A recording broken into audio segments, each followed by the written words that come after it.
My name is Toyin Umesiri. I'm the CEO of Nazaru, and I'm happy to have everybody here in Bentonville. It's going to be an amazing event. We have a great lineup, and I hope everybody enjoys themselves. I think one of the things that we're up against in trying to fight with a conference like this is this idea that Africa is just, poor, corrupt, and unfortunately plagued with war, and not necessarily a region for investment or for trade.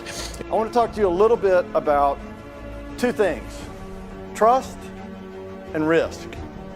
Because none of the stuff that we want to see happen is going to happen until trust is established and people are willing to take a risk. As well, where do you see the opportunities in Africa on podcasts? Yeah, I think the general landscape of digital media is huge in Africa. I was just in Nairobi this past October, and just walking down the streets in Kilimani, every young person had their headphones in, looking down at their device. And so I think storytelling on the continent needs to shift to mobile.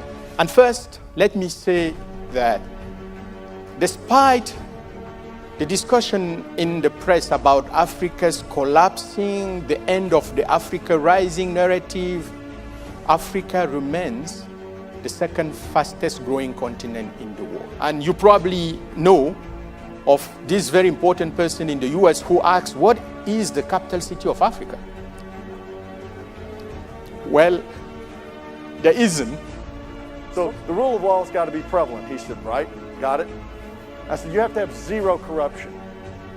He said, zero. I said, zero. I mean, not $5 to the guy at the dock.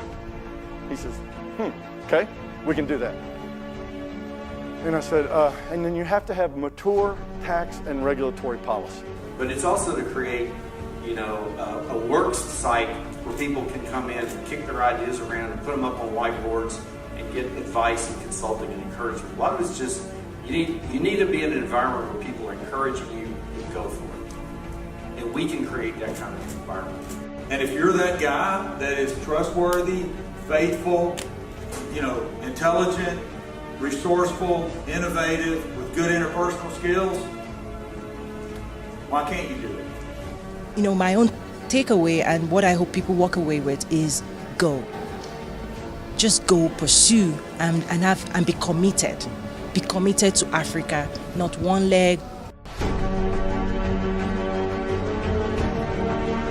For us, have our own networks, our own contacts, and we keep them to ourselves.